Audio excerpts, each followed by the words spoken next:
வணக்கம். சில ரோட்டில் மின்சார அபாயம் அப்படின்னு ஒரு போர்டு இருக்கும். அந்த மாதிரி தமிழ்நாட்டுக்கே ஒரு போர்டு வைக்கணும்னா என்ன வாசகம் எழுதலாம் தெரியுமா?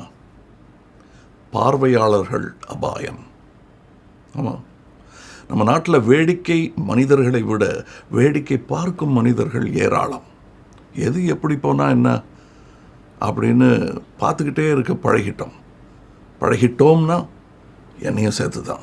நானும் அப்படி தான் இருந்தேன். முடியல. பார்த்தது போதும், பொறுத்தது போதும், பொங்கி எழுவோம்.